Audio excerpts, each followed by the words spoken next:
Good morning everyone.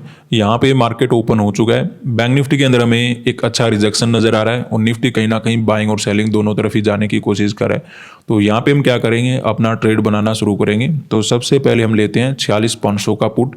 देखिए bank Nifty का तो मुझे लगता है कि कोई प्रॉब्लम नहीं होने वाला। निफ्टी में थोड़ा बहुत सिचुएशन खराब हो सकता है अगर हम यहाँ पे पुट का ट्रेड बनाएंगे, लेकिन बना लेंगे क्योंकि हमें बैंक निफ्टी में अगर सेलिंग आया तो कुछ ना कुछ वहाँ पे रिजेक्शन टू साइडवेज तो मोमेंटम हो ही जाना चाहिए।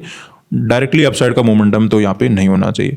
तो हम यहाँ पे क्या करते हैं, 46,400 का पुट ले लेते हैं और निफ्टी के अंदर भी साथ में बना लेते हैं।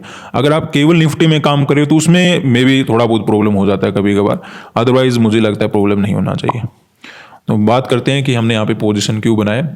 देखिए जैसे निफ्टी तो आपको नज़र आ रहा है ना कि कहीं ना कहीं गैप अप भी ज़्यादा है, उसके बाद थोड़ा साइडवेज मूवमेंटम है तो कहीं से सपोर्ट लेके भागे हाई वगैरह क्रॉस करेगा। तो अकेले सिंगल इंडेक्स में काम करने में बेनिफिट यहाँ पे नज़र नहीं आ रहा सेलिंग करने में। हाँ लेकिन बैंक निफ्टी में अगर आप साथ में देखो तो बात हमारी बन जाएगी। तो बात करते हैं कि यहाँ पे हमने पोजीशन क्यों बनाया। देखिए हमें थोड़ा ज़्यादा चार्ट देखना पड़ेगा, एक दिन के चार्ट से बात बनेगी नहीं क्योंकि गैप अप ज़्यादा था। अब देखिए हमें यहाँ से सोचना पड़ेगा मार्केट के बारे में क्या क्या चल रहा है। मार्केट के अंदर यहाँ पे सेलर मार्केट के अंदर बैठेंगे, उसके बाद कंटिन्यू अपसाइड डाउन साइड का मोमेंटम हुआ, उसके बाद मार्केट के अंदर ये अपसाइड का मोमेंटम हुआ। तो ये जो अपसाइड का मोमेंटम हुआ इसमें क्या होता है, जो रैंडम सेलर होते हैं वो तो निकल जाते हैं लेकिन जो अच्छे ट्रेडर होते हैं वो बैठे रहते हैं। ठीक है, ये आपको समझ आना चाहिए। इस अपसाइड के मोमेंटम में कुछ नहीं होता और जब क्लोजिंग नीचे मिल जाता है तो फिर वो डेफिनेटली अपनी पोजीशन रख लेते हैं।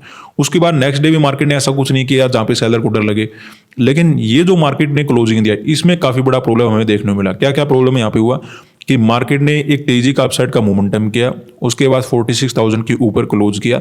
तो यहाँ पे जो अच्छे ट्रेडर भी होते हैं उसमें क्या होता है, हॉलीडे भी मिडल में आ जाता है तो वो डर जाते हैं। तो डर के क्या करते हैं, या तो वो अपना प्रॉफिट बुकिंग कर लेते हैं या फिर बहुत छोटी क्वांटिटी में अपना पोजीशन वो रखते हैं। इसी प्रकार से मैंने क्या रखा था, ये रेजिस्टेंस वगैरह लगा रखा था। अब देखिए यहाँ पे जो सेल करके बैठा है, जैसे कोई कॉल राइट करके बैठा है या फिर पुट लेके बैठा है, तो मे भी वो अपना पोजीशन ना काटे, लेकिन इस रेजिस्टेंस के नीचे नीचे इस प्रकार के लेवल में जो भी स्ट्राइक प्राइस आ रहे हैं, जैसे 46,600 तक अगर कोई भी स्ट्राइक प्राइस आ रहा है, 46,500 तक कोई भी स्ट्राइक प्राइस आ रहा है, वो कहीं ना कहीं अपना प्रॉफिट वगैरह बुकिंग करके भागे होंगे क्योंकि मार्केट उनके आसपास ही आ गया था। इसीलिए हम क्या बोल रहे थे कि अगर मार्केट में गैप ओपन होता है तो यहाँ पे डायरेक्ट एसएल वगैरह नहीं मिलेंगे, जैसा मार्केट के अंदर मोमेंटम आएगा वैसे ही हम काम करने की कोशिश करेंगे। इसीलिए हमने क्या किया, मार्केट में कहीं ना कहीं में सेलिंग नजर आ रहा है और हमने कहीं ना कहीं पुट साइड का ट्रेड बना लिया।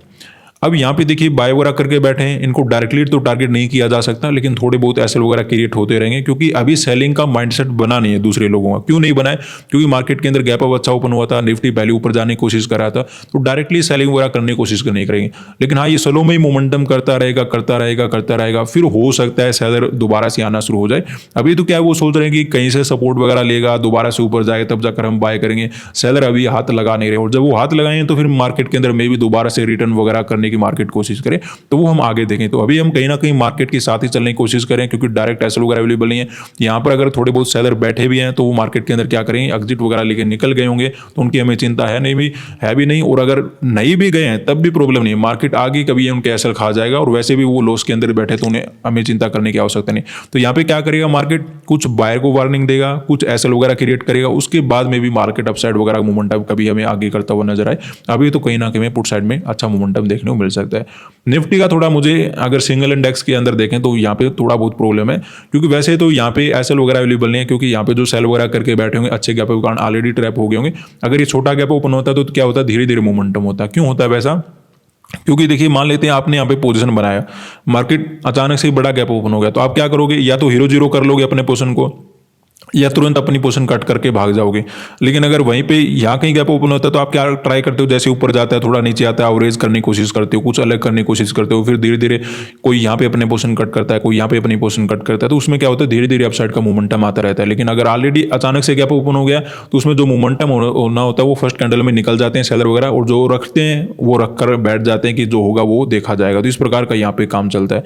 तो यहाँ पे कोई बड़ा मोमेंटम डाउन साइड या अपसाइड अभी मैं एक्सपेक्टेड नहीं कर रहा हूँ, लेकिन हाँ कहीं ना कहीं रिजेक्शन टू साइडवेज मोमेंटम यहाँ पे भी हो सकता है क्योंकि यहाँ पे भी सेलर वगैरह की एसएल वगैरह मार्केट में क्रिएट हो जाए, उसके बाद यहाँ पे भी अपसाइड वगैरह मोमेंटम आ सकता है और बैंक निफ्टी कहीं ना कहीं में एक सेलिंग वगैरह देखने को मिल सकता है। कितना आ सकता है, ज़्यादा से ज़्यादा देखिए 46,200 का ब्रेकडाउन हो जाए, क्लोजिंग प्राइस तक आ जाए, और क्लोजिंग प्राइस का अगर ब्रेकडाउन हो जाता है तो फिर ठीक ठाक नीचे आ जाए, नेक्स्ट सपोर्ट तक भी मार्केट आ सकता है। वो हम आगे देखें, अभी इतने आगे देखने की आवश्यकता नहीं, अभी कहीं ना कहीं मार्केट के साथ ही चलने की कोशिश करें और पुट साइड का हमने ट्रेड बनाया और अच्छा बेनिफिट मार्केट के अंदर नजर आना भी शुरू हो चुका है, जो कि हमारे लिए अच्छी बात है। तो देखते हैं, जितना सेलिंग हो सकता है उतना हम कैप्चर करेंगे। उसके बाद जैसे ही लगेगा कि प्रॉफिट वगैरह बुकिंग कर लेना चाहिए, बुकिंग करके भाग जाएंगे।